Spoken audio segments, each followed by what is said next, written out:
is being recorded.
Hey, Jay.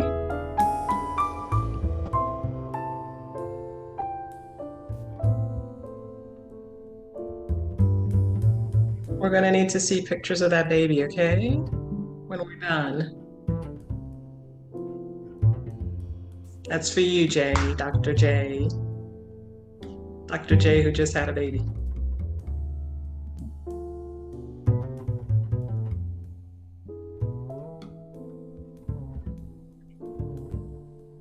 Are you guys seeing me in the picture? Because my screen is black. Yeah, MJ, you went black.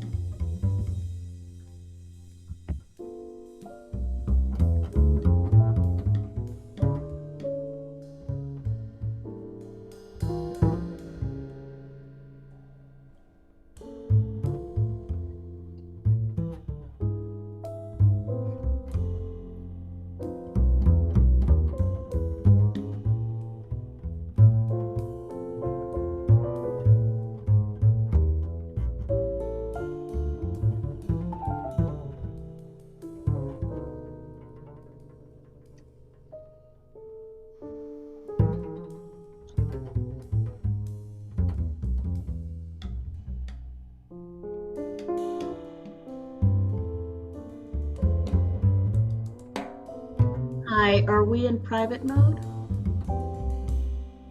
No, I opened it. Okay.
everyone. We'll be starting shortly.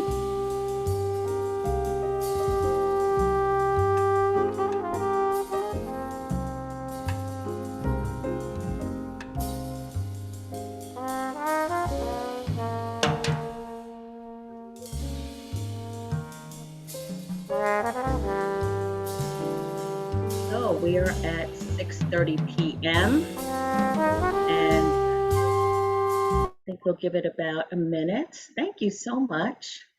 We're so glad to be meeting with you today. It's 6:30 and we want to be respectful of your time. We have quite a robust agenda today. So, and distinguished panelists that want to share their knowledge. So, shall we begin, panelists? All right, okay. So welcome everyone to the Black Pregnancy Experience, Overlooked, Underserved, and at Risk.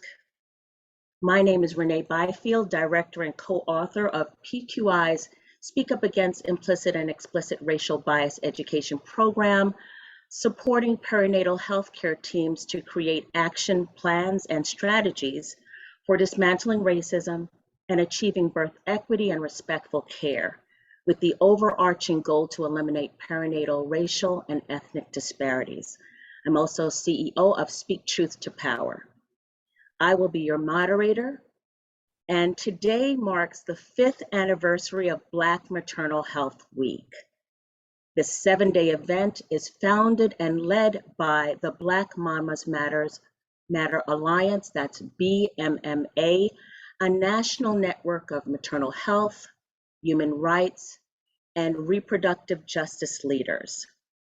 The week is intended to raise awareness of racial inequities in maternal health outcomes, deepen the national conversation about maternal health, Black maternal health, amplify community-driven policy, research, and care solutions, and center the voices of Black women, families, and stakeholders. Also to provide a national platform and inspire activism for Black-led entities and efforts around maternal health, birth, and reproductive justice. Also to enhance and strengthen community organizing on Black maternal health. This organized call to action came about because of the ongoing maternal health crisis in the United States, with Black women 3 to 4 times more likely to die than white women from pregnancy complications, regardless of age, amount of education, or socioeconomic status. And unbelievably, most of these deaths are preventable. Unfortunately, the narrative often leads to blaming Black women for these alarming statistics. However, we know from the human genome findings that there is no genetic cause for these disparities. Furthermore, the Center for Disease Control and Prevention has cited that research shows that younger age, higher socioeconomic status, and more education do not mitigate the negative influence of racism and discrimination on Black maternal outcomes. In the media, there are far too many examples of maternal deaths, like Dr. Shalom Irving, Kira Johnson, and the close calls, such as with Serena Williams. On average, Black women with higher incomes and college educations have worse health outcomes than white women who haven't graduated from even high school. Research shows that inequities in outcomes are often due to differences in how these women are treated within the healthcare setting based on race. This is because of the legacy and present effects of systemic racism, racial bias, Black women's complaints being dismissed and ignored, and the overall disrespect we receive within the healthcare setting. This is not only a global embarrassment, but mostly a human rights issue. Racism is a public health threat. We are here to discuss solutions. So I am honored to provide the background for this crucial conversation and will briefly introduce our distinguished panel. You can access our full bios via the link provided in the chat. First, MJ Dawson is a mother, entrepreneur, doctoral student, and co-founder of Melanin Moms OC, a community group dedicated to supporting the social and maternal needs of Black women in Orange County, California. She's a proud HBCU graduate of Atlanta University, and is a strong proponent of all things Black. Next, Rose Horton served as the 2012 first Black president of the Association of Women's Health, Obstetric and Neonatal Nurses. She is the Executive Director of Women and Infant Services at Emory Decatur Hospital in Atlanta, Georgia. In 2017, she coined the hashtag "Not on My Watch" in her frustration from the increasing rates of maternal morbidity and mortality. And Dr. Janet A. Williams, also known as Dr. J, is a midwife with 18 years of experience and the founder and CEO of Traditions Women's Health Consulting, LLC, whose mission is to empower women to take control of their birthing experience and to decrease maternal mortality. We also have Kenda Sutton L, is Executive Director of Birth in Color. She is a doula trainer, diversity, equity, inclusion consultant, policy analyst, and the Virginia Doula Task Force Chair.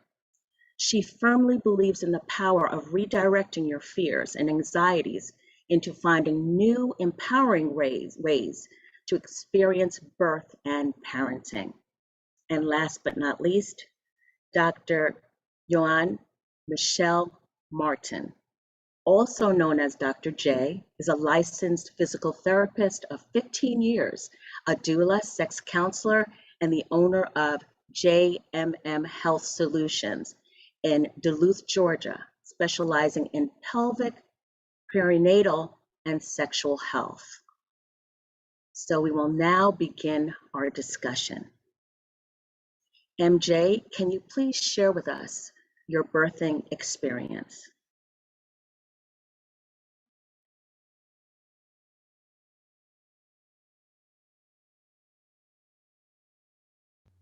Can you hear me? All right. Thank you, ladies, for having me on the panel today to be able to share my experience from a mom's point of view.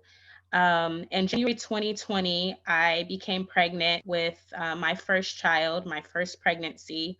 I didn't have any of the stereotypical high risk data that plagues African American women. I was under 35. I hadn't had any major health conditions. I am a former collegiate athlete. I was in shape, lived a healthy lifestyle.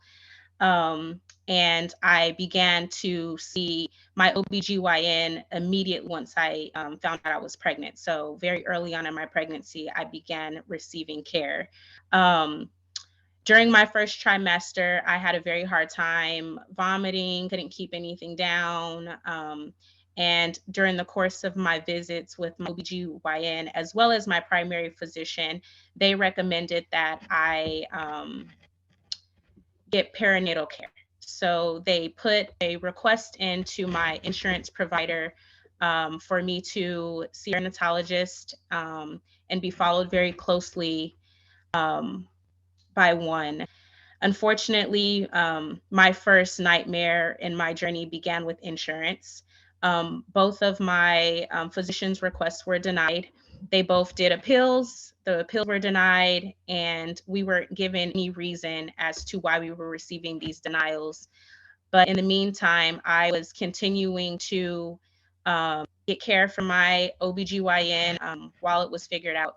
But during pregnancy, time moves fast. And so eventually, once it got figured out, we were 5-6 weeks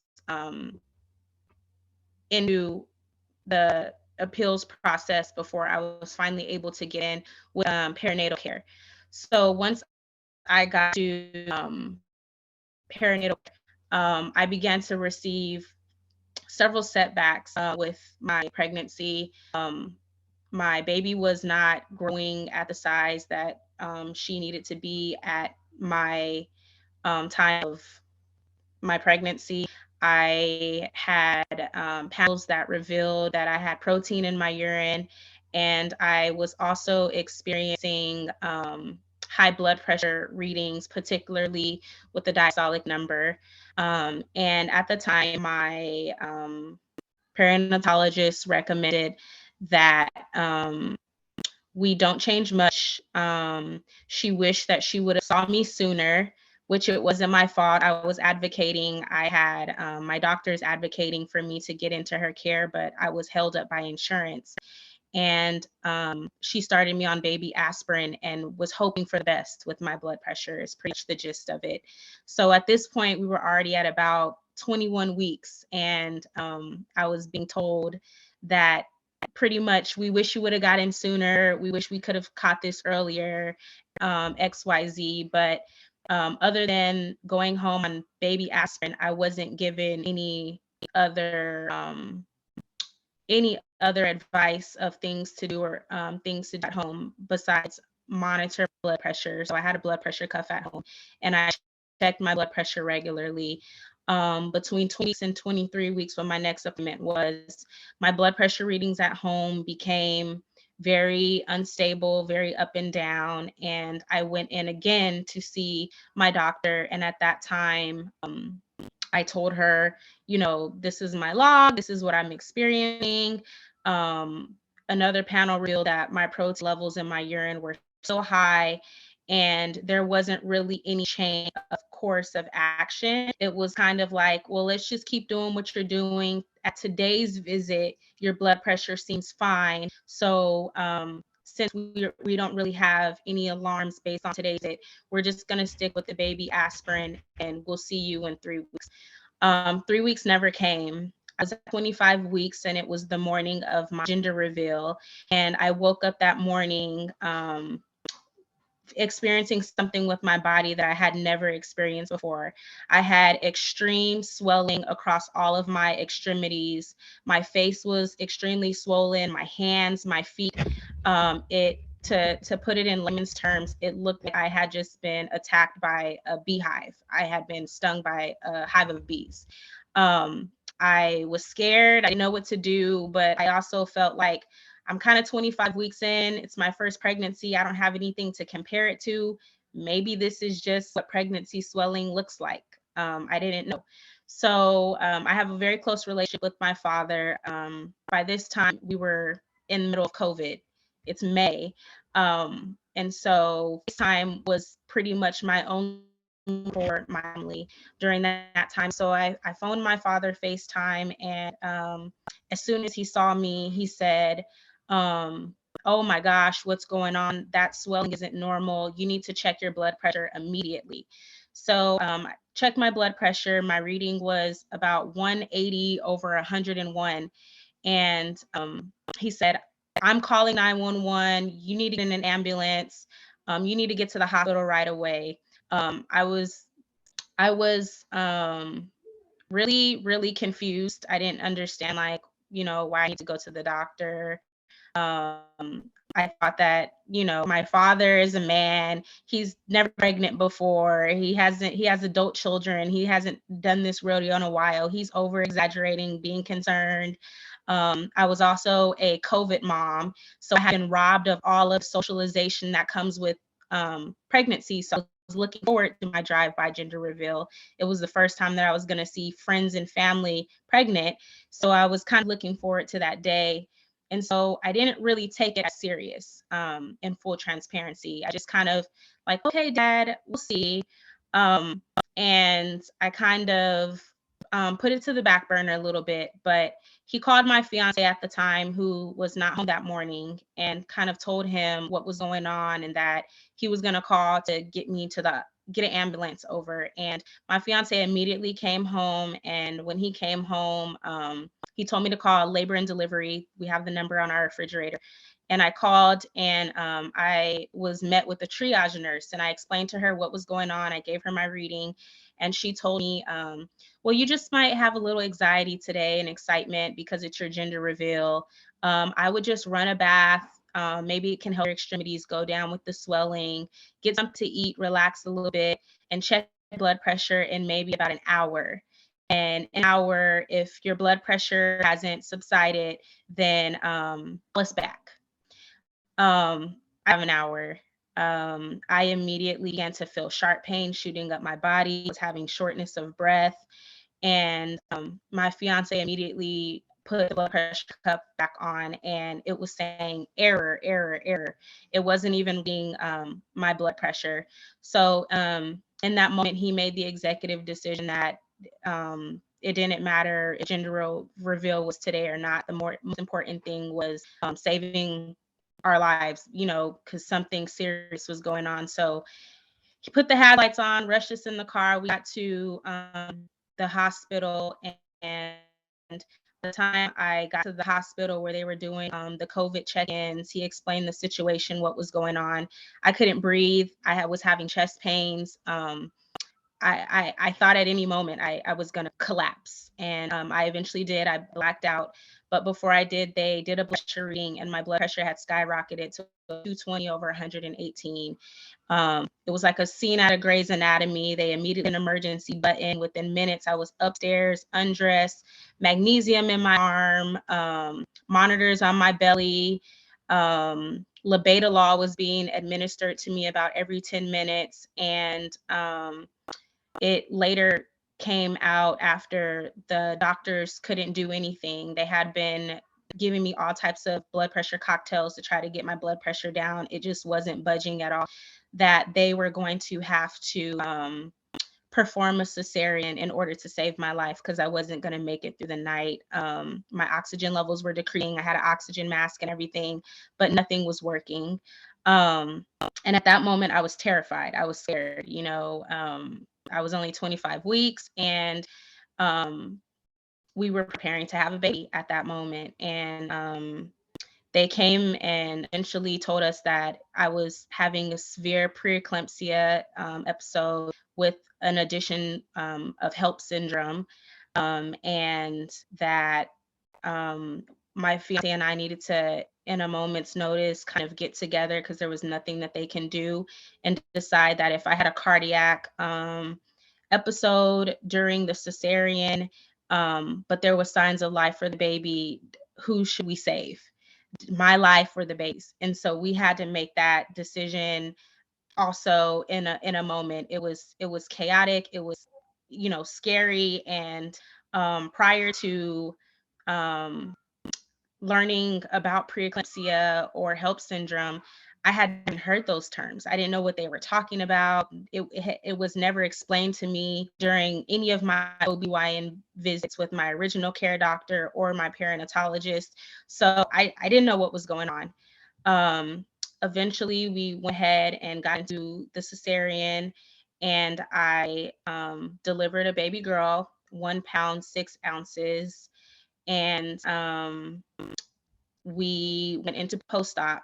Unfortunately, delivering my child didn't bring my blood pressure down. My blood pressure stayed high. I was in the ICU unit for 3 weeks post delivery, and it was like an ending nightmare. I didn't visit my daughter. So I just had a baby, and I couldn't touch her. I couldn't hold her. I hadn't met her. And I was relying on my mom and my fiance's videos and FaceTimes and feedbacks of in the NICU of my daughter while I was in ICU, still wondering why my blood pressure is going down. During that time, it was so much going on, but one of the most disheartening things I remember was while we're trying to figure out how I can get out the hospital, regulate my blood pressure, and go home and heal and meet my daughter, there were people coming in asking if they could use our story as a case study for the hospital. I hadn't had this in-depth experience with a Black birthing family. We were an anomaly in the area where we affluent, affluent white Asian predominant area. And we were mortified. You know, here we are fighting for what I feel like is my life, and my daughter's fighting for her life, and you guys are worried about a case study. And at no time during any of this did I ever receive any type of chaplain to come to my side to kind of subside my emotions, my fears, my mental health. There was no mental health aid at all. And every single night I was just drowning in my thoughts, drowning in my emotions, in postpartum, even having PPA, postpartum anxiety.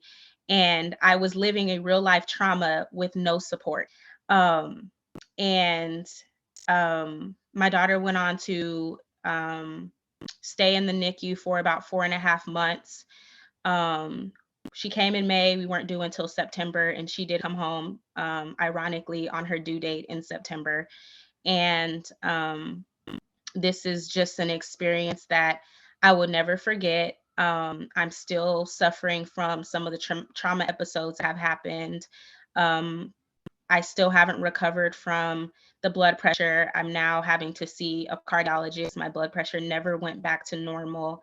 And so I thought it was important that I share my story because I did all the right things. I went to my appointments. I got care early. I wasn't the statistic of, you know, overweight or over 35, you know, not living a healthy lifestyle. I was a former athlete. And this happened to me. You know, I advocated for myself. I had a village, family, support, and I still didn't get a favorable outcome with my birthing experience. And you have one time to experience motherhood for the first time. And my one time, I was robbed of a beautiful experience. And that's something that I will never get back, is becoming a first-time mom. And so if my story can help anyone, if it can save a life, if it can educate more clinicians and practitioners in the field, I felt that it was important to share, because everything that can go wrong went wrong with my birthing story. And the only thing that went right is that I have lived and my daughter has lived for me to share our story. So thank you for your time, and I appreciate you allowing me to give my testimony. Well, we thank you, MJ, for your generosity in sharing that. I know it's hard to, you almost feel like you're reliving it when you're telling it again. So again, thank you for your generosity. And I'd like to go to another panelist, and Rose Horton, as an executive director and nurse. Can you share some insights from your vantage point, especially or essentially, what is the hospital's responsibility in ensuring that Black women are cared for with dignity and respect? Can you share some insights with us? Sure. Thank you again, MJ, for sharing your story. Thank you, Renee, for that question. So we all have responsibility for the community that we serve as a hospital. So our responsibility within my organization and what we propose as best practice is that we really follow evidence-based care. I do want to say to you, seeing a perinatalogist at 21 weeks is not late care at all. That is very early care, very timely care. So we have best practice standards that we should follow within the healthcare organization. It sounds like when you came to the hospital, to the emergency department, and they saw the amount of swelling you had and that everything went as it should, then that we started an IV, we started you in magnesium sulfate, a medication that we use to minimize your chances of having a seizure, because that's what happens when your pressure is so high, that we're giving you labetalol, which is an antihypertensive medication to bring your blood pressure down. So it sounds like we're doing all of the right things when you got to the hospital. So that is definitely our primary objective, is to make sure that we're following the evidence-based guidelines, and also that we're doing so with empathy and with compassion.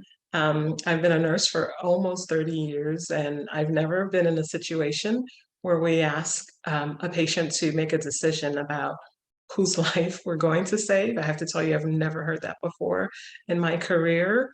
So I'm very sorry that you experienced that, and I can't imagine the weight of responsibility for somebody who is not feeling well.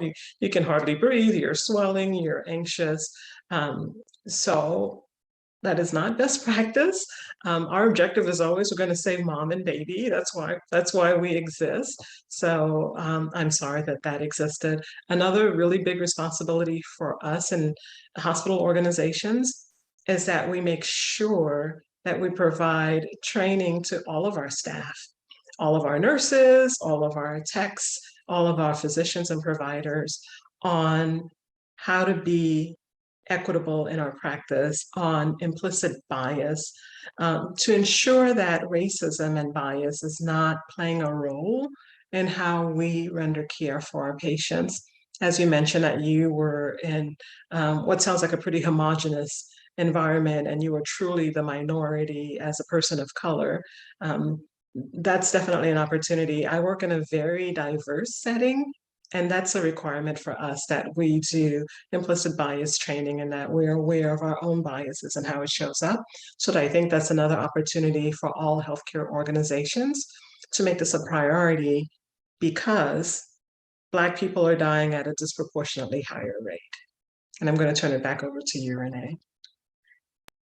Thank you so much, Rose, for sharing those insights. And to further the conversation, Dr. Janet A. Williams, also known as Dr. J, anything that you'd like to add to this conversation in terms of talking about complicit, implicit biases, or complicit bias rather, also explicit bias rather, and also about cultural awareness and factors that kind of feed into the full experience for our Black moms? We can't hear you. Unmute, Janet. Thank you for that question, Renee. MJ, thank you for sharing your story. First of all, I have to give you kudos for being very advocating for yourself. And I think that was a very important thing. And you had very supportive family that was there and that was advocating with you. The routine prenatal care that you started with quickly had to escalate because you were having problems. And I think that implicit bias and inequity caused many Black women to feel underserved, unheard, and at risk. And systemic racism can play a part here. As healthcare professionals, we take oaths to do no harm and to be there for our clients. The main thing is that we have to listen to our clients, and implicit bias, which is many times unconscious, cause us to not hear women, not listen to women, and not believe women. When you made that call to the hospital and you spoke to that nurse, right there, that was not standard of care. You should have never been told to take a blood pressure that was that high and with the symptoms that you were reporting to take it in an hour and call back. You should have been told to get in the air, to call 911 and to come in immediately. That was not a call for a nurse to tell you to wait or assess over the phone. That's something that you should have come in and been assessed. I always tell patients, you come in, we can see you, we can assess you, you need labs, you need to be monitored. I'd rather you come in and it's nothing than you stay home and it's something. So, you know, I'm glad that your fiance and your dad were pushing you to go. And that's a big part of the care that women receive. Their families and their support people need to be involved in the care and understand what they need to help the patient advocate for. So you sound like you had all of that support. The other thing is when you got to the hospital, you were really in a critical state at that point. And things go very quickly. Like you said, it looked like something off of Grey's Anatomy. It sounds like once you got there, they did the right thing and they took care of you and did all of the things that should have been done there. But it sounds really scary. I know at 25 weeks, you were not in any position at that point to think you were coming in to have a baby that day. And so it's a lot of information and it's given very quickly. The main thing, you know, during pregnancy is that we have to make sure that you are heard, respected, and believed. And to have your humanity recognized and acknowledged. And once this was over and you were talking about the postpartum period, the support that you really didn't get that emotional or cultural support or religious support that you would might have needed. And you were in a hospital that was very mixed, like you said. In our culture, many of us, rely on our religious affiliations and our worship and our prayer to get through certain situations. It doesn't sound like that was offered a chaplain or anyone to you. So that's very important that we understand also culturally, what do people need or want? And that should have been something that, what would help you? What can we do? Do you need a therapist? Would you like to speak to a minister? Those things are very, very important. And support from, of course, the staff that was there at the hospital. Thank you. I'm going to turn it back over to you. Thank you, Dr. J, for that and those insights. So a lot of conversation has been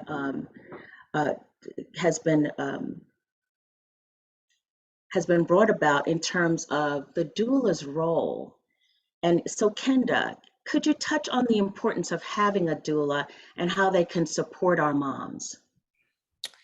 Sure. MJ, I'm so sorry that you had to go through that experience. That is definitely not what anyone wants to go through, especially with their first pregnancy. And I'm just thankful for your husband and your dad actually pushing you to actually look at your signs a little bit closer. And so what a doula does is a doula provides emotional, physical, and social support for any pregnant person. And how a doula could have helped in situations like this is because you always switch out providers, and you were originally with your OB and then you went to see a perinatal specialist. So a doula could have provided evidence-based information about what you were going through and gave you different ways to look at what was happening. And so that's why a doula is so valuable, is because no, we're not the fix all, but we can say, hey, with these symptoms and signs, we need you to go to your doctor, and we're going to go with you, and we're going to fight to make sure that they're actually listening to you. And then also on the flip side, with no one showing you compassion and empathy, a doula would have been there holding your hand saying, this is what's happening right now, and comforting you.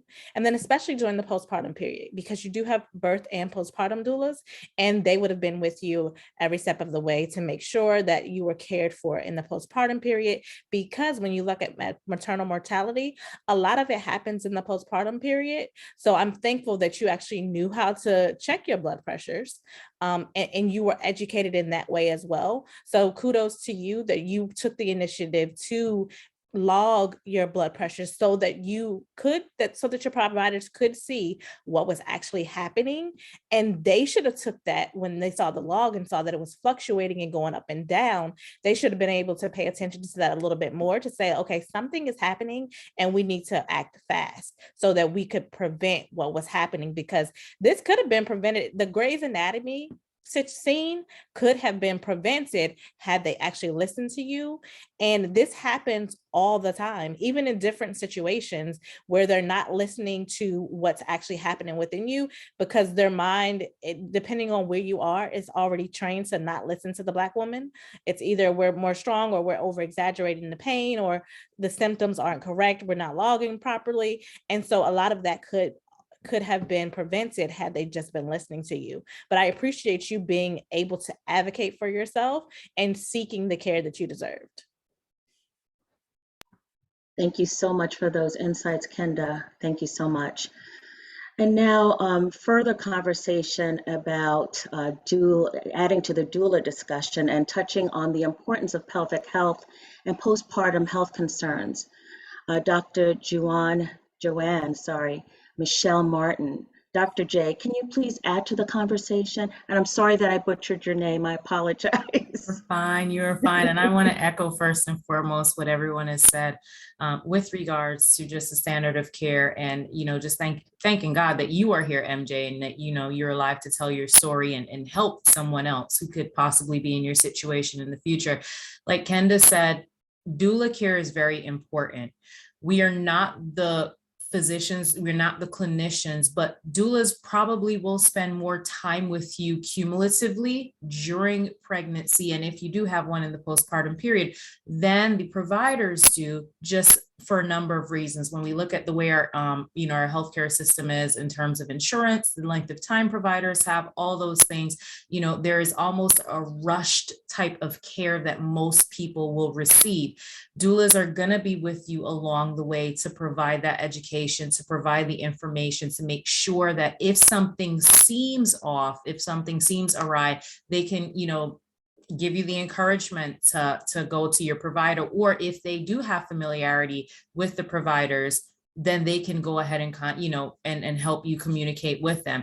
Specifically in the postpartum period, though, we need to be mindful that there is a lot that happens. Women are seen, or birthing persons are seen frequently during pregnancy.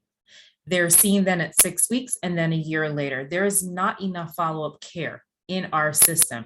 ACOG, even, when they redid their recommendations, 2018, 2019, even recommended that, women are seen, birthing persons are seen within the first 3 weeks. And it typically still does not happen. And so for you to be within the hospital setting and still having not had, mental health consult, other care providers consulting you is concerning, because one, we know that it happens all too often. Two, how much more could that have helped you? How much more could that have eased your mind, eased your anxiety to say, hey, you're actually doing okay. We want you to continue doing these things, or here are these things that we want you to do. And so sometimes just even easing that anxiety, just easing the concerns can be very beneficial. And then when necessary, being able to step in and offer action, provide some type of care when necessary to stave off any unfortunate events is going to be really, really important. So I think that we need to, instead of looking at it, pregnancy and then birth and that's it, we really need to start looking at it collectively within the healthcare system and really following the journey, because like Kenda said, a lot of the unfortunate events happen after birth. Right. And we need to be mindful of this postpartum period, not just immediate postpartum, not just the 4th trimester, but realistically up until that first year, because that's when we're tracking the statistics as far as maternal deaths anyway. Thank you so much for that. And I also want to really emphasize that as healthcare professionals, we need to do better. And one of the things that I try to share when I'm educating people is that it's a call to action. We need to believe the data. We can't just say that the data doesn't exist or is not true, and that by focusing on Black women first, we can improve maternal care across the country universally, and everyone will benefit from better, respectful care.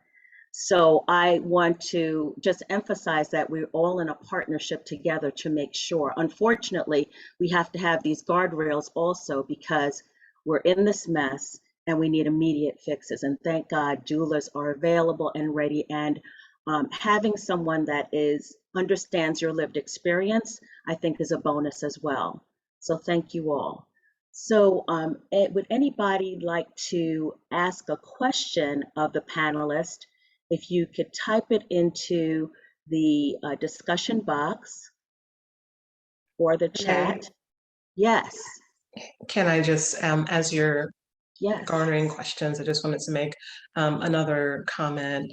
And Janet, Dr. J. Janet, she started the conversation, and Dr. J, the second Dr. J, alluded to it a little bit more. I think it's super important for us in our community of color to really elevate the importance of counseling after trauma. I am a Christian, I'm a believer, and my faith carries me through a lot, which is fantastic, but that does not replace a counselor. And I think we're working towards that in our community to normalize the need for a counselor. Again, this was a significantly traumatic event, and it's important to have someone that you feel comfortable, that birthing people feel comfortable having the conversation. What I say to my team is, trauma is whatever the birthing person says it is. It could be something as simple in our minds as clinician as, oh, the patient had planned for a vaginal birth and she ended up with a C-section. And many clinicians would minimize that and say, oh, it's just a C-section. Mom and baby are both doing well. Trauma is whatever the birthing person says. And if the birthing person says that they were traumatized by the C-section, which I believe I would have been traumatized if I ended up with a C-section, then we need to hold space for that. And we need to listen with empathy and with grace. And if additional counseling is needed, it's really, really important to do that. So for anyone listening, I think that's one thing that we can talk about a lot is that let's normalize counseling until we get to the point that there's not as many traumatic births. That's definitely what I'd love to see before I end my career. But until then, let's go ahead and normalize that. And the only other thing I wanted to say, MJ, because of preeclampsia and HELP syndrome and everything that you experience, you're at a higher risk for cardiac disease, and you need to follow up with a cardiologist. That's super, super important for you to do sooner than later, so you can start that baseline and make sure that someone is taking good care of your cardiovascular system.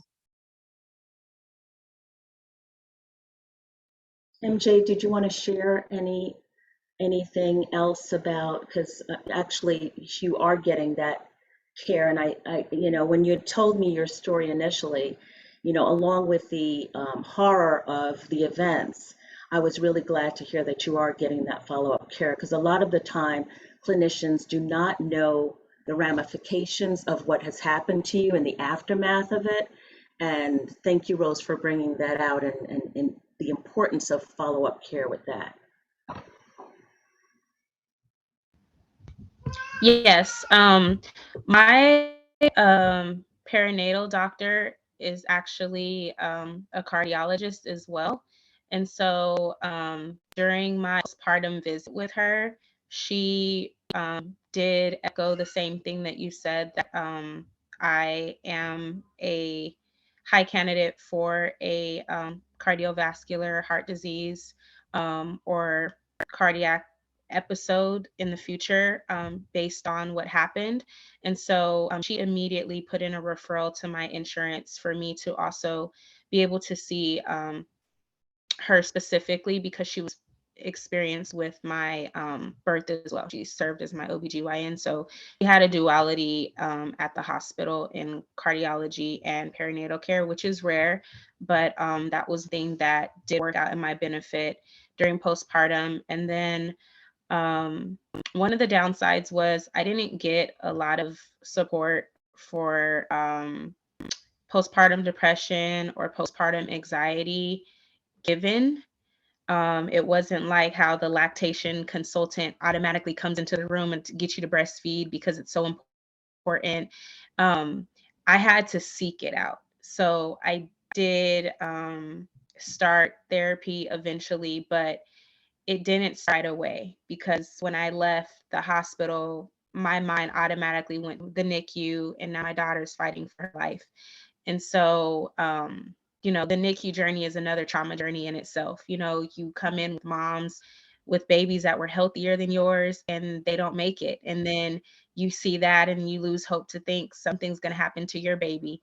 Kenda, I know you mentioned the importance of having a doula there. Unfortunately, I delivered in the heart of COVID. And so this was pre-vaccine. This was when people thought the virus was living on surfaces. It was in the air if you breathe, so they weren't allowing anyone other than the partner to be in the hospital. We had to get special workaround for my mother to get clearance once my daughter was born, so that she can have an advocate, and then my fiance could have an advocate too, because now she wasn't in my belly. We were in two different parts of intensive care. She was in the NICU and I was in ICU. So that was one of the things that I think that we should also look to in the future. If we have some type of unexpected crisis in the world, how are people that are still going through these experiences still going to be supported when we're kind of learning as we go and things are shutting down, and things are breaking down because you try to call your doctor, you try to call your insurance, and everyone's working from home. You're leaving voice messages because you can't talk to people. They're not calling you back. And so a lot of that was another hurdle that I faced during my pregnancy, calling for help or reaching out to people. They weren't in office. They were home quarantining and watching CNN like the rest of the world. So thank you, Renee, for that question. Well, thank you for sharing more of your experience, MJ. And there is a question that has been posed. How can I ensure I have a culturally competent provider? And I just want to add a layer to this in that we're moving away from using the term culturally competent, because is anyone truly culturally competent by just looking at a list of generalizations for one particular race of people or ethnicity, right? So really we should be looking to be culturally humble, right? Or exercise cultural humility. And that means the understanding that as a healthcare provider, I have to individualize my care and ask you, what are your cultural mores? What can I do for you? What do you need? So it's individualized. And I also have the understanding that culture changes over time. And who just ascribes to just one culture nowadays?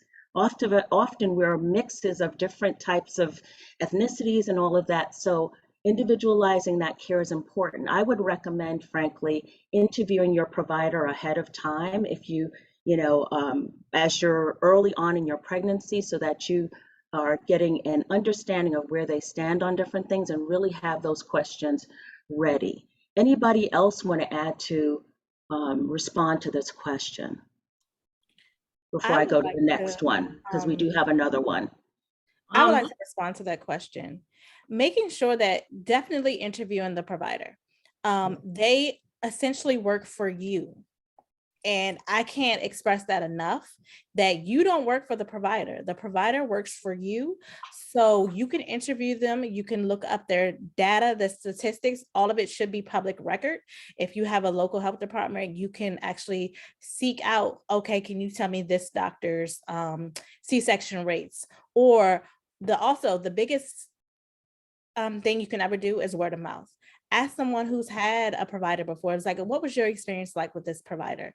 Do you feel like this is someone I should still have on my list to interview?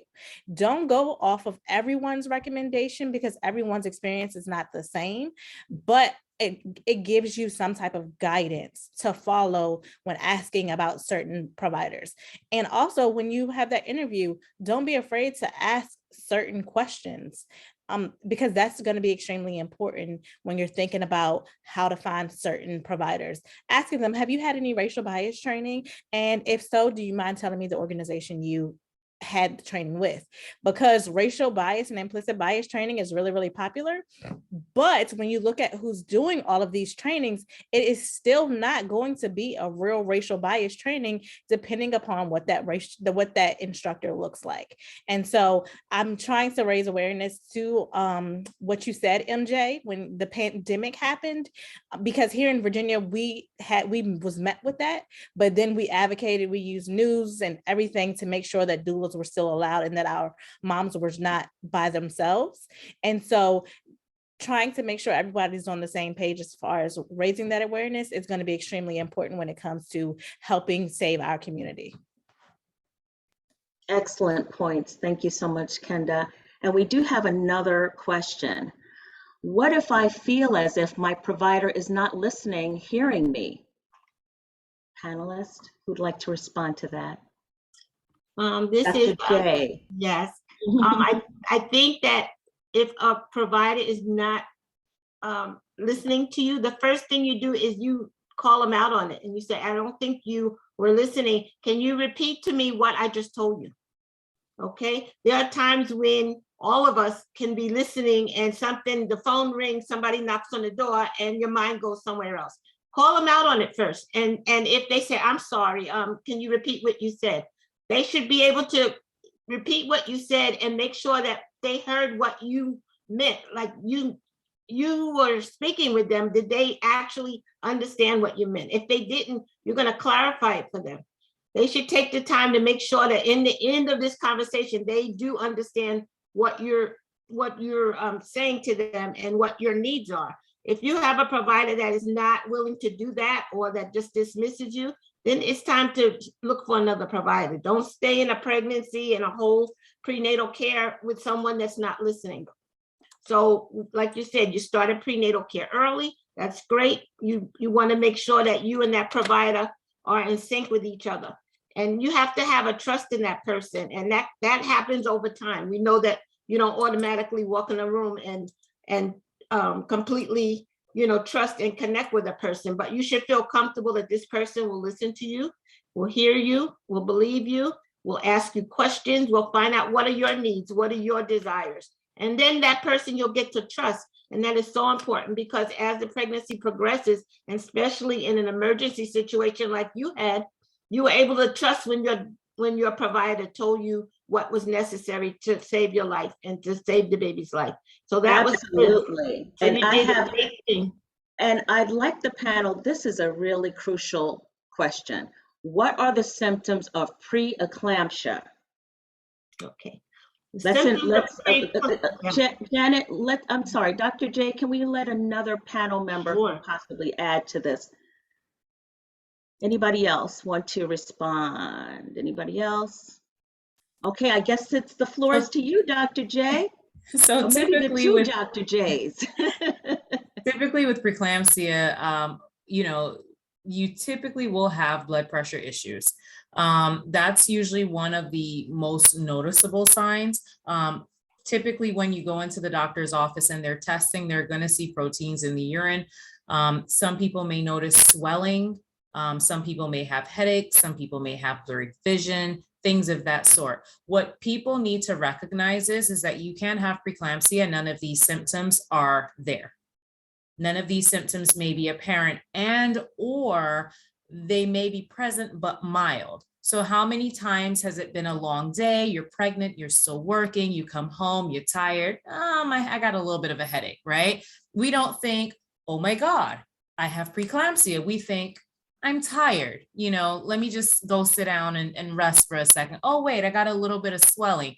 Let me just go sit down. Maybe I was on my feet too long. And then oftentimes when we talk about preeclampsia and the swelling that's associated with it, it's not the typical, my ankles are swollen, my feet are swollen. It's my hands are swollen, my face is swollen. And you may also start to have, especially with intense hand swelling, a little bit of numbness or tingling even in the hands and the fingers. So those are some of the things that you can be mindful of. Thank you so much, Dr. J. Rose, did you want to also add to it? I agree. And I saw what you said, MJ, that you had all those symptoms and it was ignored. So again, it's two different things. It's not just the symptomology in your presentation. It's the fact that you weren't listened to or believed. So we're trying to combat both of those. And Dr. J did a beautiful job. I think the only other thing that I would talk about is pain in your upper right side that a lot of people surprisingly have, but they just say, well, I don't know, it's just this pain right here.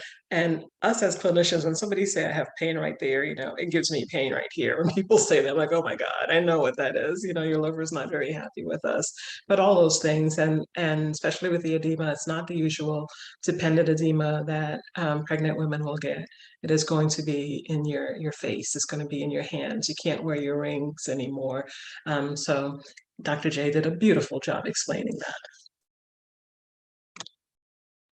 And also too, saying that these might not be there either, but just kind of your instinct. If you're not feeling well, go in and ask questions and don't be afraid to go in and get checked out. So thank you all for adding to that conversation. Anything else? Now we're at 7:23, so I want to be mindful of our time and just do a round robin to see if there's anything else that the panelists want to add to conclude the conversation. I just wanted to add really quickly. I know, MJ, when you were in the hospital, it was the height of COVID, it was the height of the pandemic, and doulas weren't allowed. And to be honest with you, and for those of you who are listening, there are still a lot of facilities that aren't allowing doulas to come in, which is very unfortunate. But one of the things that I want people to be mindful of is that doulas can also offer virtual support, which is very helpful. And even if they're not able to be there during the delivery, they have the capacity, because of that support that they give prenatally, to educate you, to support you, to make you aware of what some of the red flags may be, to help educate your partner and or family members. All of that can be very helpful, so that even if you are in a situation where you may have to go to the hospital, and the doula can't accompany you, that you have the tools that are necessary to A, advocate for yourself, B, be mindful of what certain red flags may be, so that you're already aware and your family is already aware. And then also to know that there is a potential for virtual support still in the hospital setting from doulas. Thank you. Anybody else want to add to conclude the conversation? I just would like to say that the journey to motherhood is different for every pregnancy, and it's uncharted waters. And so, you need the support of a provider that you trust. A doula is definitely essential. And once someone is home postpartum, it's very important that someone is watching out for mom, because the attention often goes to the baby once the baby's home, and mom gets busy and she doesn't pay attention to her body and her symptoms. So that's very, very important. I would just like to say, when it comes to being prepared for birth, is us focusing more on the postpartum showers versus baby showers. That's always my go-to spill, because not enough is talked about or raised awareness for the postpartum period, because that's going to be essential. So people could do meal trains to make sure you're eating. People can do different things as far as if you need help, if you're having symptoms or different things like that come up, you have someone that you can actually speak to when it comes to that. Also, when it comes to cardiovascular, there's like different new research out that they're saying, like, when you have a cardiovascular issue, sometimes it has been showed up previously prior to pregnancy. So like us paying attention to what preventive measures we can actually do even prior to getting pregnant is really, really important. And then also for those who are watching, is understanding that not all births are going to be traumatic, but we need you to be prepared, and that is going to help it not be so traumatic, so that you can have a joyful birth. Thank you so much for that, Rose. Thank you, Kendra. And I was going to say the same thing that you said near the end. Our objective is definitely to amplify the voice of the Black birthing community. It is Black Maternal Health Week. So we want to share experiences and share the stories. We want our community to be well informed, to know the risk associated with pregnancy, but we don't want the risk to be the overarching focus of pregnancy. We really need to find a balance to change the narrative so that pregnancy can be a focus of sacred and joyful experiences.